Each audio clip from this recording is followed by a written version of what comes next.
O Inter é acompanhado pelo Nicolas Wagner. Nicolas, bom dia. Bom dia, Dopzol. Bom dia a toda a audiência ligada aqui no Toque Direto da Rádio Grenal.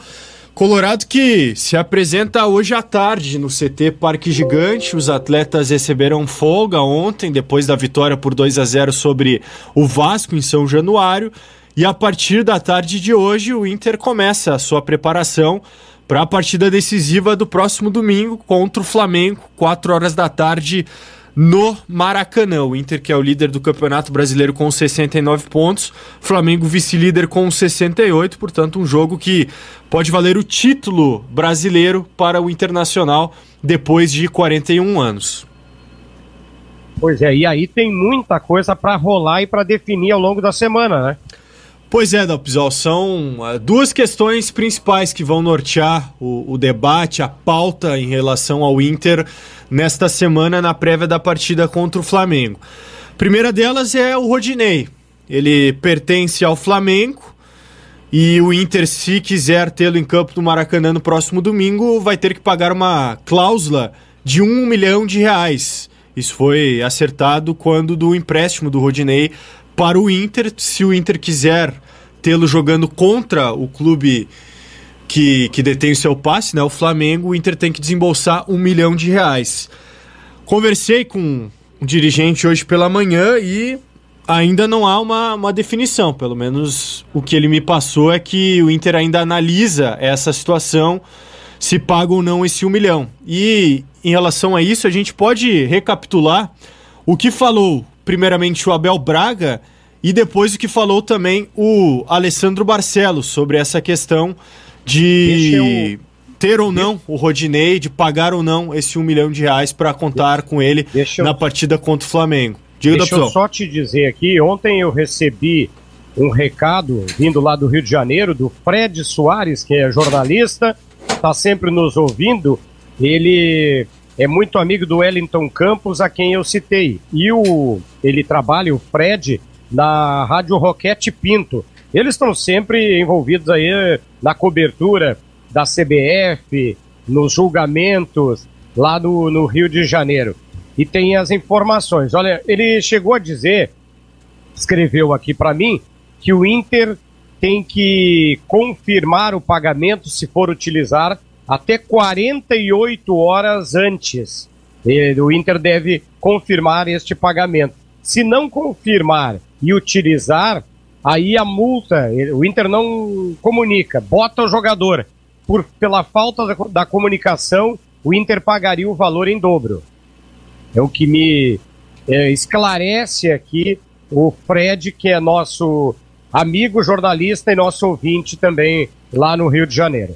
Tem também outra informação, Dopzol, de que o pagamento ele deve ser feito até a segunda-feira, até um dia depois do jogo. Então é até algo para a gente confirmar. Ele me diz categoricamente aqui que tem que ser 48 horas antes. Mas essa dúvida, esse mistério, ele deve se estender pelos próximos dias. O Inter vai manter mistério em relação a essa situação do Rodinei, ao que tudo indica. Mas vamos ouvir então, primeiramente, o Abel Braga falando sobre não ter o Rodinei nessa partida contra o Flamengo. Olha aqui, eu não... Você sabe que eu não lamento a ausência. Não achei justo porque vi nas imagens, estou desculpando o árbitro, porque é muita pressão. De ambos os lados, apesar de nós estarmos jogando fora, maior sobre nós, mas é muito grande sobre o árbitro. O pior disso tudo é que ele pegou o terceiro amarelo, no lance realmente que não aconteceu. Então você sabe que gostaria de contar com toda a equipe, mas não fico aqui, não vou ficar lá. Quem sabe disso é a direção. O Dinei acha que pelo campeonato, pelo ano que terminou, ano passado, e agora da maneira que começou esse, com certeza pode vir coisa muito boa para ele na frente, porque não, a seleção está num momento de forma extraordinária, uma força, uma velocidade incrível, mas assim, tem um contrato, tem uma multa, ninguém sorriu hoje por questão financeira, vamos ver, a direção que vai resolver. Aí, o Abel dizendo que a direção vai resolver essa questão do Rodinei, se pagará ou não a cláusula para que ele atue contra o Flamengo. E vamos ouvir também o que a direção falou, então. O Alessandro Barcelos, o presidente do Inter, concedeu entrevista coletiva também no domingo, depois da vitória sobre o Vasco. O Internacional parte para 2 partidas decisivas e a decisão de quem vai jogar, quem não vai, a forma de jogo, a comissão técnica. E nós, evidentemente, vamos fazer essa discussão conjuntamente a partir agora do término desse jogo, do planejamento da partida. Mas o Internacional não está preocupado com os valores, o Internacional está preocupado em buscar esse título, né? E isso vai depender das opções e da forma como a nossa comissão técnica vai montar a equipe, né? E tem feito isso jogo a jogo, né? Diante de um adversário, de outro, com muita firmeza, com muita capacidade técnica de avaliar a partir do nosso setor de análise de desempenho, a forma de jogo dos adversários, e tem montado, né, a equipe para esse tipo de jogo. É dessa forma que a gente vai encarar este próximo jogo, né? E aí a decisão da comissão técnica, evidentemente, que nós da direção estaremos acompanhando. Aí o presidente do Inter, Alessandro Barcelos, chamou atenção, né, que o Abel colocou na conta da direção essa decisão e a direção colocou na conta da comissão técnica, mas claro, vai ser uma decisão que vai ser tomada em conjunto. Outra dúvida... Mas vai cair na conta do Inter, né? Também. Tem que tirar o dinheiro, vai ter que pagar 1 milhão se quiser contar com o Rodinei. E a outra questão que fica para esse jogo do próximo domingo é em relação a quem será o substituto do Vitor Cuesta, que está suspenso pelo 3º cartão amarelo.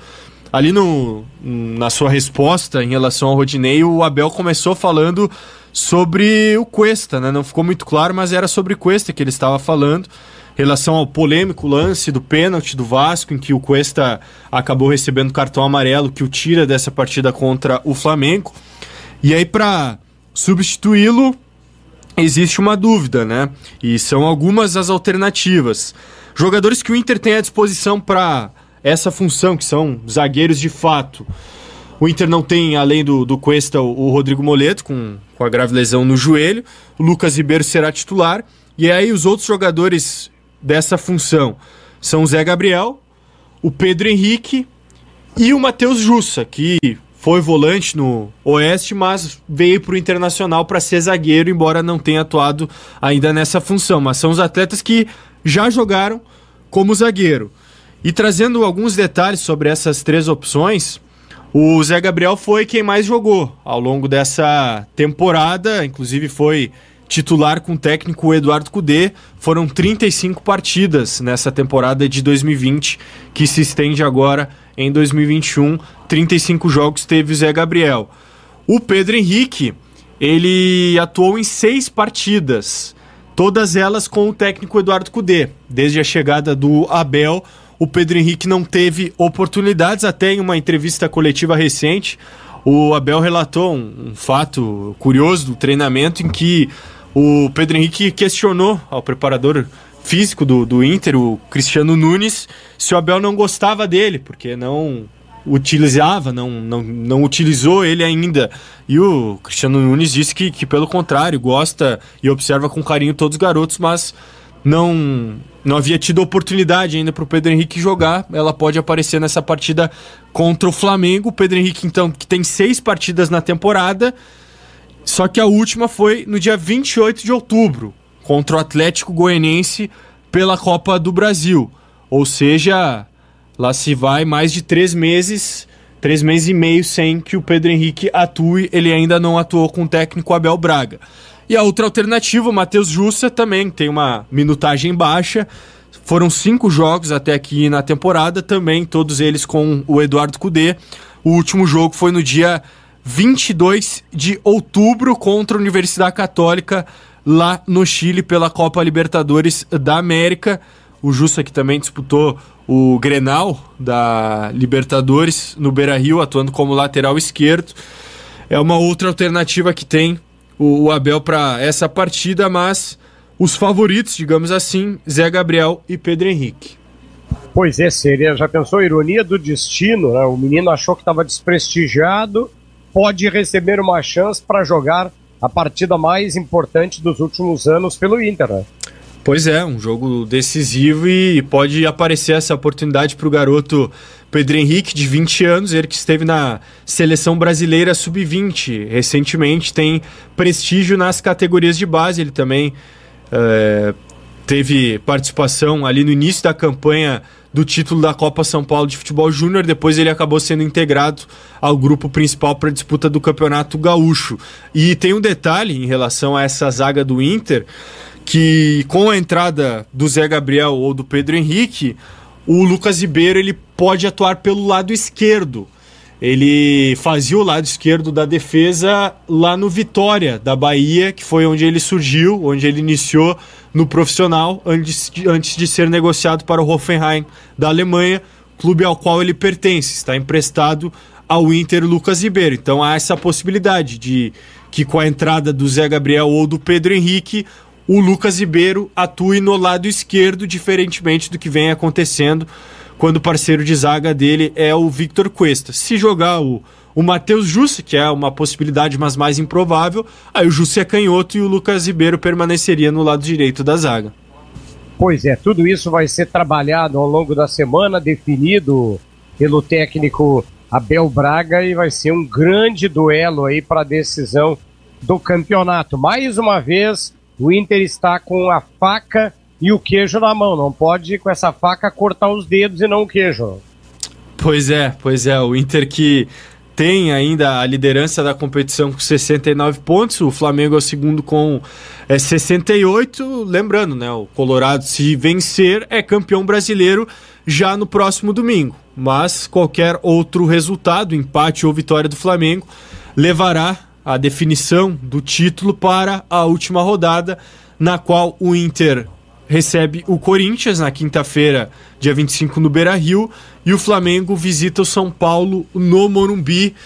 Os dois jogos, assim como toda a rodada, às 9h30 da noite na quinta-feira, dia 25, e vale destacar, né? Tanto Corinthians quanto São Paulo ainda têm pretensões no Campeonato Brasileiro. O São Paulo, inclusive, tem ainda a possibilidade do título, matematicamente falando, embora na prática seja remota essa possibilidade, mas o São Paulo tem um jogo a menos em relação a Inter e Flamengo, que irá fazer na sexta-feira contra o Palmeiras, no Morumbi, e ainda tem a possibilidade matemática de conquistar o título, mas mesmo que não chegue na última rodada com essa condição de brigar pelo título, ainda assim deverá estar brigando por uma vaga direta na fase de grupos da Libertadores, então ainda terá interesse, muito provavelmente, o São Paulo na última rodada contra o Flamengo. E o Corinthians, que será o adversário do Inter no último jogo, também está na briga por uma vaga na Libertadores, na fase preliminar, buscando uma vaga no G8, que pode acontecer dependendo do que acontecer na final da Copa do Brasil. E aí o Corinthians ainda está na briga, é o 10º com 49 pontos, um pontinho atrás do Atlético Paranaense, que é o 8º com 50, então é provável que o Corinthians também venha para a última rodada aqui no Beira-Rio, buscando o resultado positivo para, quem sabe, garantir uma vaga na Libertadores. E tem os números que demonstram a grandeza das campanhas, né? O Flamengo tem o melhor ataque com 65, o Inter tem o segundo com 60. E o Inter tem a segunda melhor defesa. Claro que dá para levar em conta que sofreu menos gols do Palmeiras, mas o Palmeiras tem menos partidas, o que de repente pode até fazer com que na sequência o Inter tenha a defesa menos vazada do campeonato.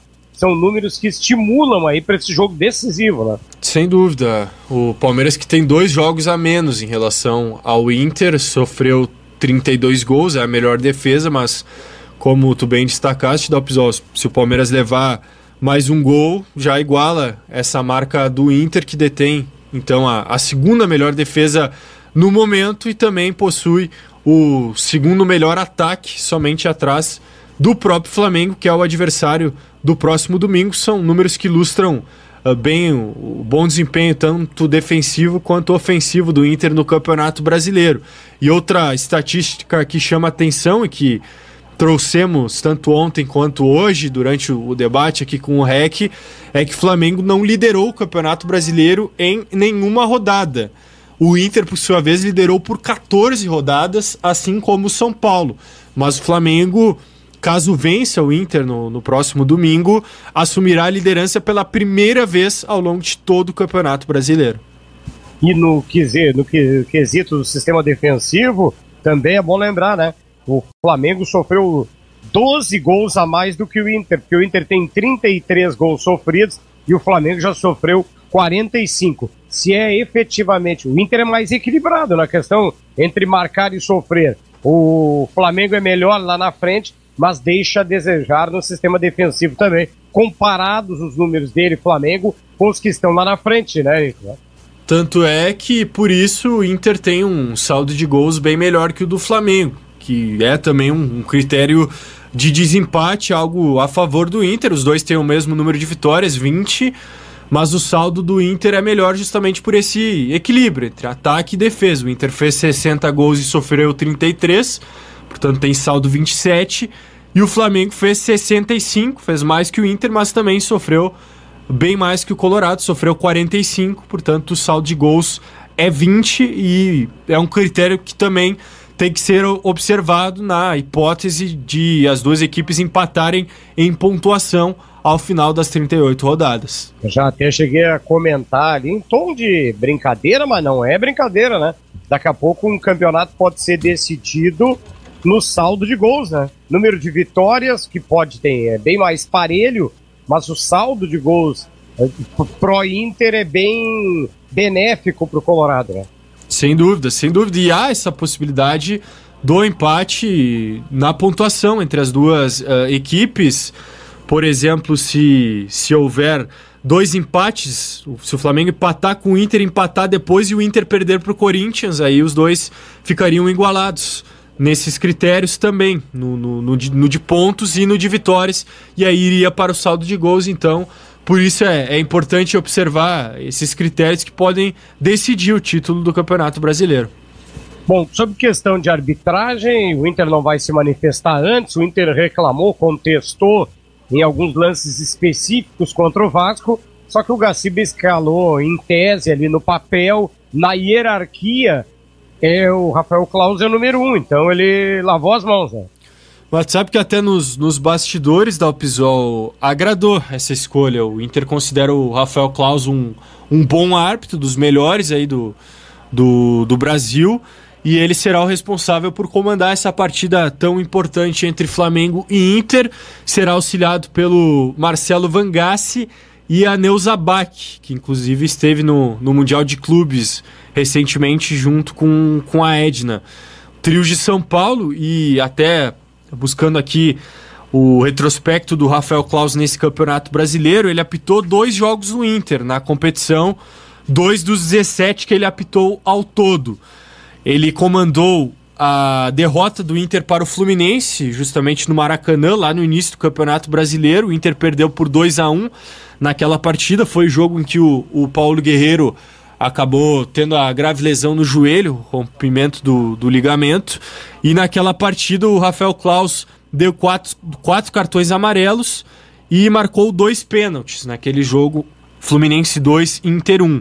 E o outro jogo do Colorado que o Rafael Claus apitou neste Campeonato Brasileiro foi o Clássico Grenal, do primeiro turno, empate em 1-1, e naquela ocasião ele deu 2 cartões amarelos, 2 cartões vermelhos e também assinalou uma penalidade máxima.